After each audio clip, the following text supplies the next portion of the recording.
Can you hear him, Mr. Ken? Yes, you can hear me? Can you hear him? Yeah.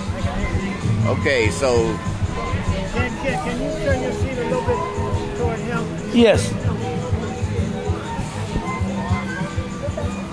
Yeah. If you lean in, right in the, yeah, just like that. Stand by. 3, 2. okay, today I'm here with Brother James Coates, Yes, sir.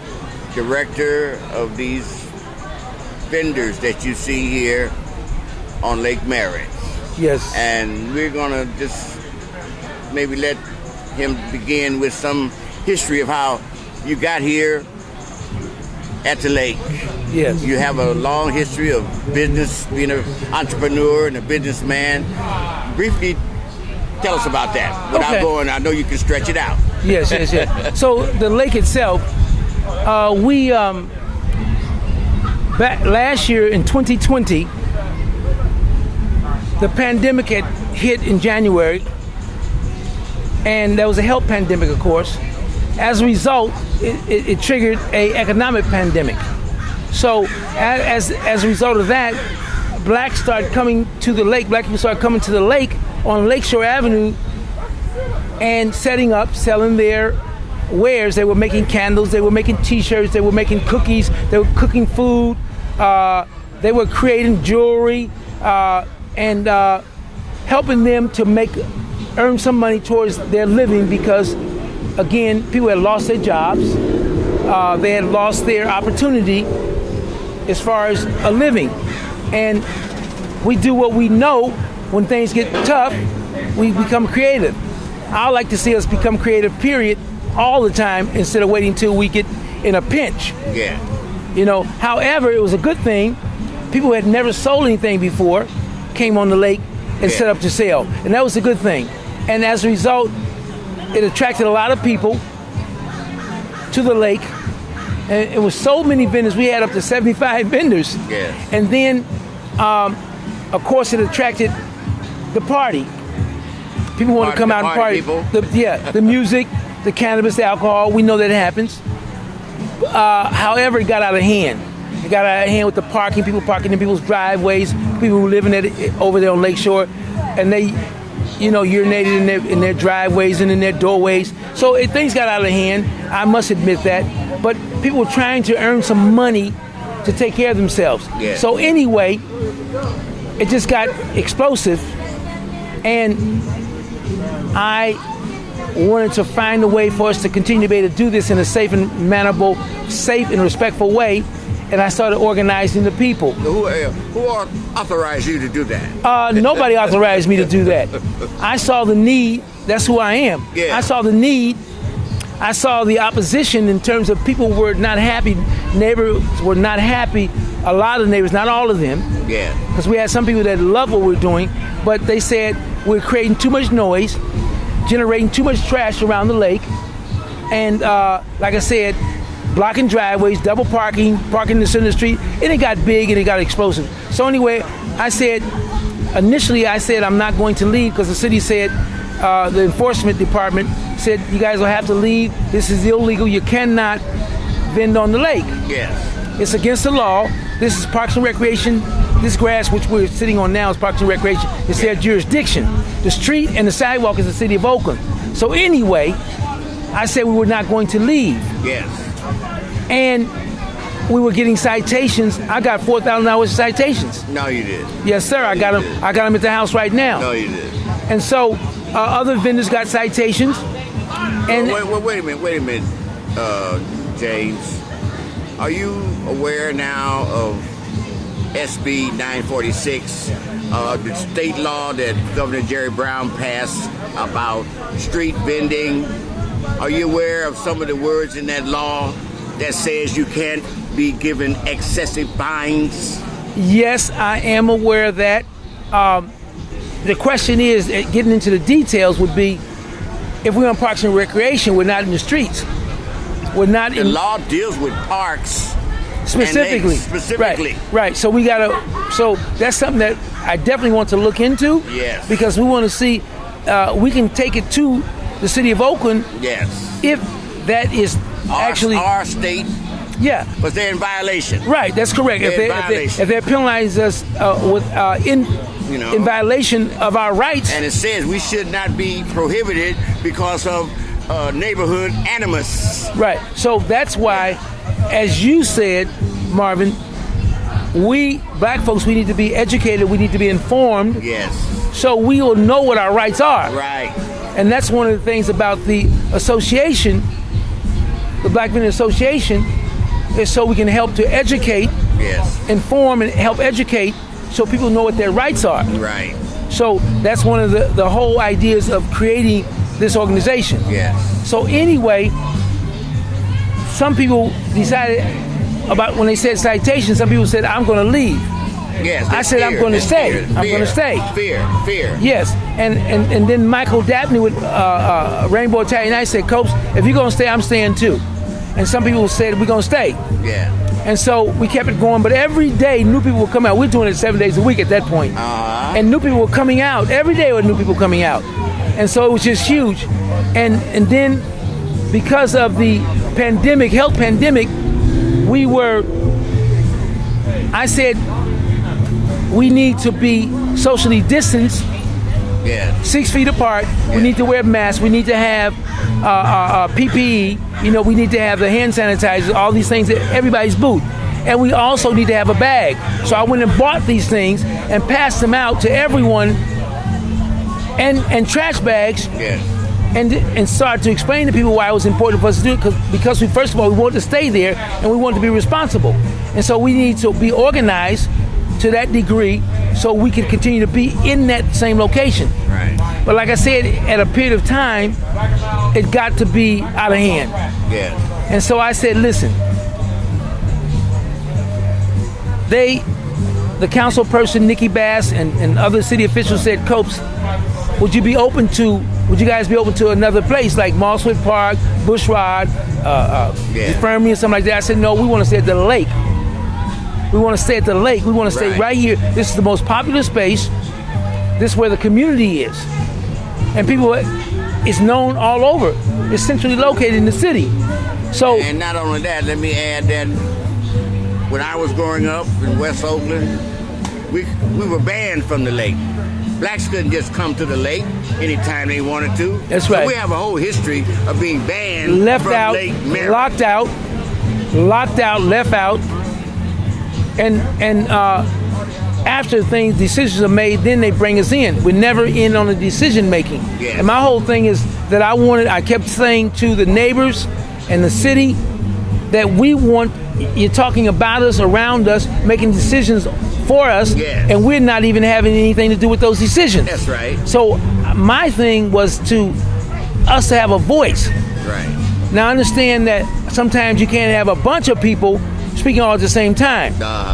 So again, like I said, I'm naturally, when I see they used to say, when you find the hole and you fill it, right? Right. So I saw a need, so I started to organize. That's just who I am. Took authority. I took authority. Right. And that's what you have to do in our community. Yes. See, someone has to stand up. Yes. And someone has to speak up. Yes. And someone has to be able to have some communication with the different officials, because we Yes. do live in a city, a municipality, Yes. so we have to have some relationship with the different authorities and the different groups and the different neighborhoods. Yes. We have to have communication.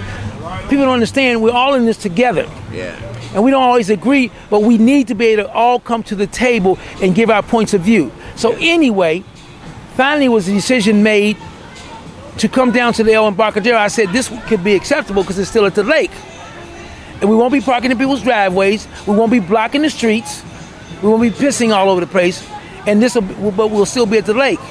So last fall we had a pilot program only in the El Embarcadero in the street. Yeah. It was pretty successful. We had about 40, 50, up to 55 vendors come out, and that was last fall. Yes. And so this year, actually when the weather got good, in February, first day of when the weather was good, people started flocking down the lakeshore again. Yeah. I had already said to the city last year that what's going to happen, we need to have a program in place and get some organization, because next year, as soon as the sun is out, people are going to come to the lake again. Yeah. It's only natural. They're going to flock to the lake, and sure enough, they did. Then it was so many people starting to come. I called the city myself. The city didn't call me, but I called the city administrator's office, and spoke with Joe DeBreeze. And I said, listen, Joe, he says, Copes, I'm so glad you called me because we need to do something. It's getting out of hand over on Lakeshore. I said, well, Joe, that's why I'm calling you, because I understand that. But I explained it to you guys last year, what was going to happen. So I thought we should have been ahead of the curve. Right. And have some organization already, but you guys didn't do that. But I'm certainly, he said, well, Copes, can you put together a program Yes. right away in a couple of weeks? And I said, well, when I'm finished up this other project, I'll be happy to do so. And so eventually we were able to come down here. I got the permits. I took the permits out of my name. I paid for them, the insurance, the sound permit, all the permits to actually be in this space legally. Yeah. But not also, I kept pushing last year that we need to have the grass besides just the streets down here. The Parks and Recreation was not issuing permits for large groups of people for the grass because it's their jurisdiction, and they don't want the grass destroyed, blah, blah, blah, A, B, and C. And so I kept saying it's important in every meeting that we had with the city officials. I kept saying we need the grass. We can't just do it in the El Embarcadero. We need the grass to do this. Yeah. So eventually we got some support from some of the city officials and the councilwoman, Okay. Nikki Bass, Yes. and we're able to get the grass also as we're here right now. All right. And so now the program is going, and then the city said, because I had already had all the permits under my name, also my dear friend Michael Dabney with Rainbow Italian Ice has supported me. He says, Copes, you don't have to do all this yourself financially. Let me write a check too. Yeah. So I love that young man. Yeah. He's always supported the vendors. Yeah. And he comes out and vends sometime himself.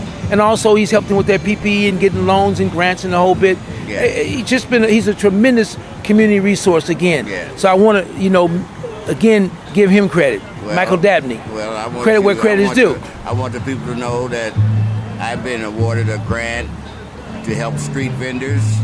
So I'm supporting you as Yes, well. sir. And we're going to work together. We may have to play good cop, bad cop. Yes. But we're going to be together to make sure our people occupy a space on Lake Merritt. Yes, yes. And that's very important. I do appreciate that. I know your history and your background.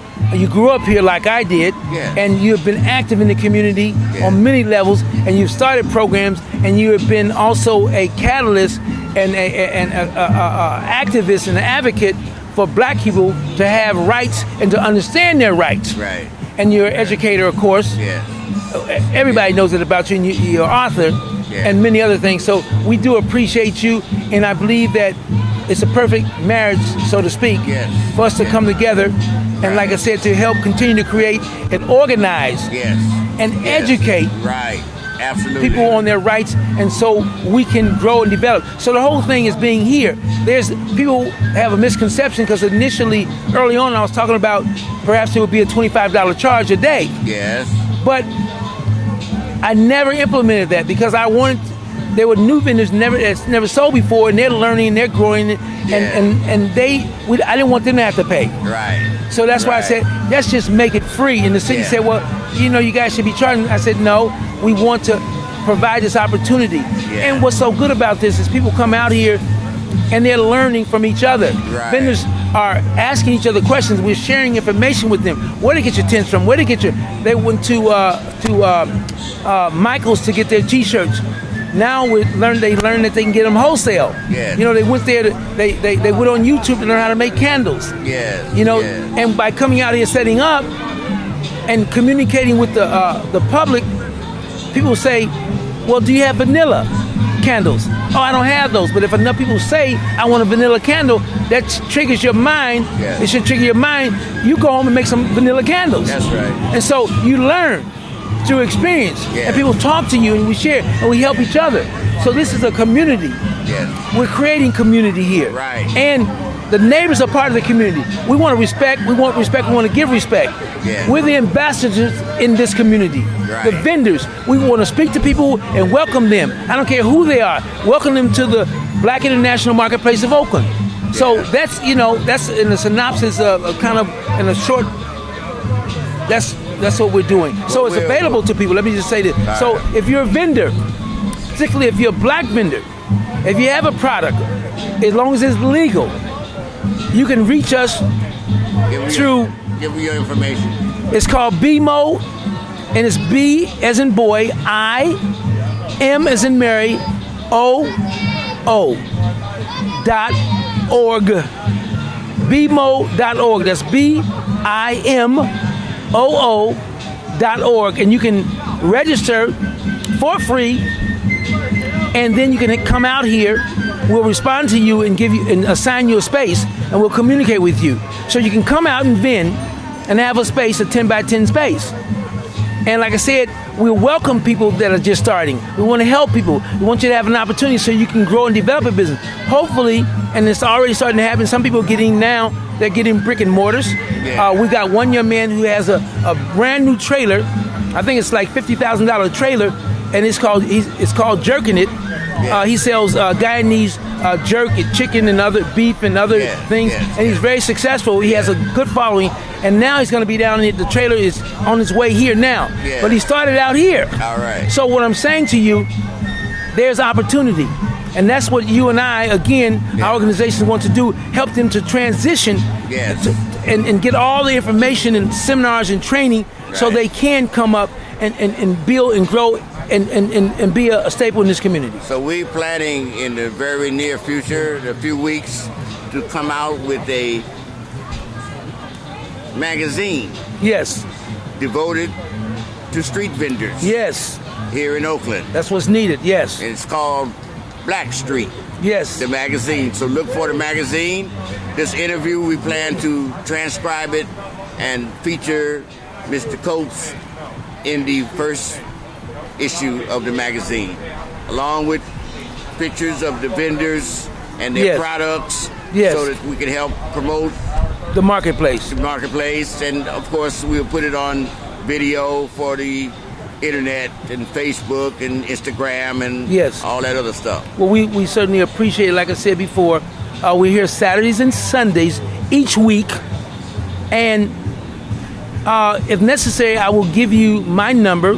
Give him a number. They call me Old School Copes. It's the oldest t-shirt company in the history of Oakland. I've been doing this since '72. One of my iconic shirts I'm wearing now, born and raised in Oakland. And also, Oaktown is kicking it. I came with the name Oaktown in 1987 and put the shirt out, and the rest is history. Hammer, Short, Richie Rich, Tony, E40, and anyone else, whether it was an athlete, in the game, whatever it was, students all came to my stores to get their product. So we continue on. Like I said, this is a great marketplace. So we invite the public to come out and let your friends know every weekend, come out and support. Do for self. Yes, it's about creating self-reliance. That's it. That's who we are as a people, and that's important so we can take care of ourselves and our families. That's right. When you don't have to beg and when you can contribute, you're more respected throughout this world, and that's what we have to do. We certainly are capable of doing this, and we need to not wait until things get tough while you got that job and you got benefits, because I ain't had that.